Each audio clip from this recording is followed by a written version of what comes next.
We're going to talk about the Cleveland Browns and what they did today by winning that game. It was 36-7 at one point. The defense didn't give up any points because it was a kick return. They took the starters out, which, I agreed with taking FLACCO out, but I didn't want to take the defensive guys out, not just yet. DTR proved that he's horrible. I'm sorry. DTR has regressed substantially. I don't know what Stefanski was doing, whatever. There was things he's done in that game that I didn't understand when they put DTR in. If you're going to put DTR and not have him throw the ball, just run basic fucking run formations up the gut. Don't try to get fucking exotic with your runs.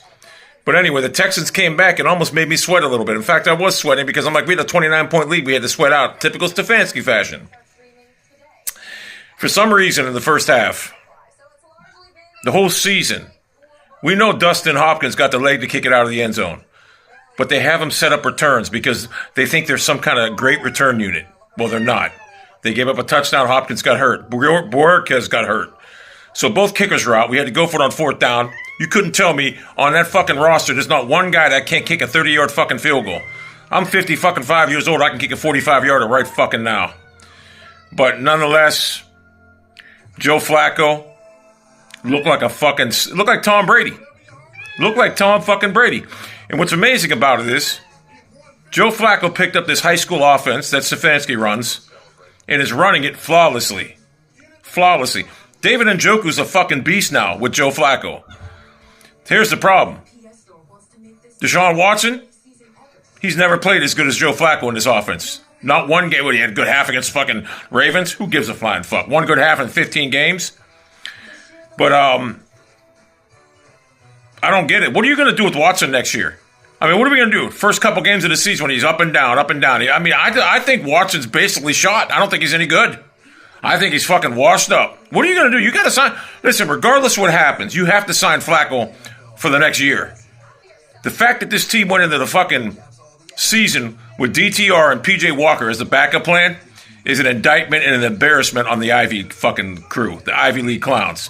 Who the fuck would go into a fucking season with the backup of fucking DTR and PJ Walker? If we didn't sign Joe FLACCO, our season would have been over months ago, a month ago.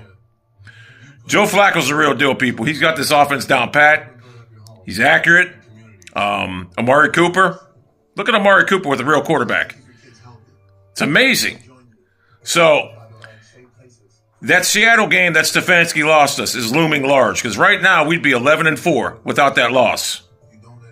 Watson lost the Steelers game because he was horrible.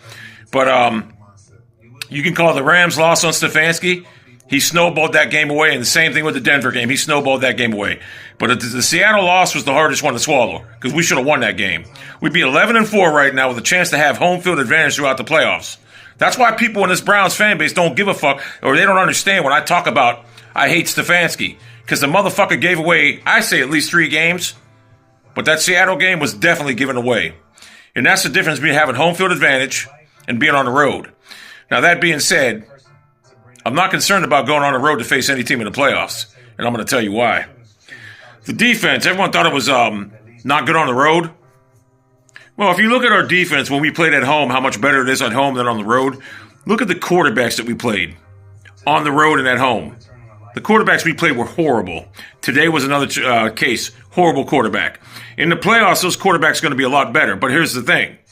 1-game season, win or go home, that defense is going to be just as good as they are at home against bad quarterbacks. Trust me.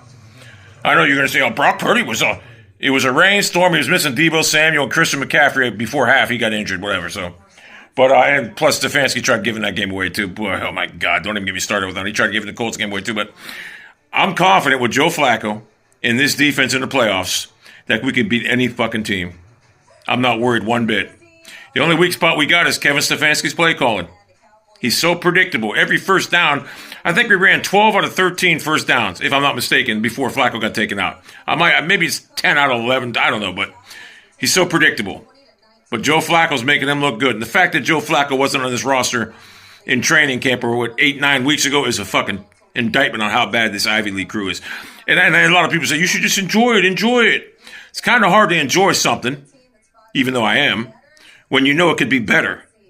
And how could it be better? If we had a better fucking play caller. I don't like Stefanski's play calls at all. When you take, I wanted him to take Flacco out, but you should have never took the defense out. The defense was humming along. You took the defense out, the starters, and that's when they got back into the game. But anyway, the Browns will make the playoffs, and whoever they play, it doesn't matter. They're going to be, no one wants to play the Cleveland Browns. Nobody. Because now we have an offense that matches defense. And our defense is as good as any defense. It's the best in the NFL this year.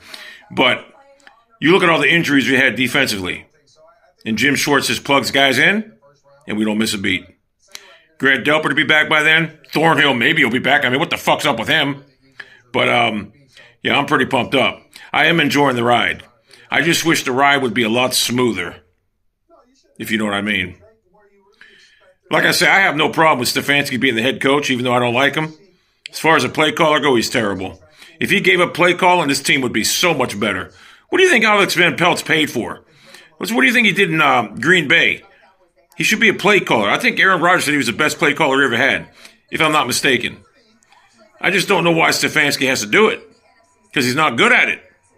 But anyway, now we got to find a kicker replacement, because I think Hopkins is done for the year, and we got to find a fucking punter. That did not have to happen. If we kick the ball out of bounds, through the end zone, like normal organizations, like every other organization, we don't have this problem. But we got to be analytically up. If you don't kick it out of the end zone and make them return it, you got a 98% chance to get him at the 20-yard line rather than the 25. You're saving 5 yards. Now you lost the best kicker in the fucking league and the best punter in the league on the same fucking play. You understand where I'm coming from? You're making players go out there and play plays on special teams that they don't need to be playing. They didn't need to be playing those plays today if you got a kicker to kick it out of bounds. To kick it through the end zone. Have your kicker kick it through the end zones all the time. That's what you want to do. You don't want to have your players go out there and have a chance to give a big play like they did. And the biggest part about that, we got the punter and the kicker injured. It's a shame Hopkins was doing so good this year. He was a fucking weapon. In fact, he's an integral part of about 4 or 5 wins for the Browns. Trust me when I tell you, he's an integral part. He's as much responsible for them wins as a defense and more responsible than Stefanski. Stefanski ain't responsible for nothing. I'll give Stefanski this. He does have Flacco playing at a high pace. I'll give him that. I will give him that. He does have Flacco playing at a high pace, or high level. He does. I'll give him that. But that's it. And that is big but Flacco is a good quarterback. But Flacco's playing as good as I've ever seen him play. He really is. He's nimble on the feet. So, yeah, you know what it is. I want to dominate. I want home field. I want to dominate. A lot of these Browns fans, I don't know. They're just content with being in the playoffs. I want to win the whole goddamn thing. I want our 9th championship. That's what I want. And we're going to get it. I'll guarantee it.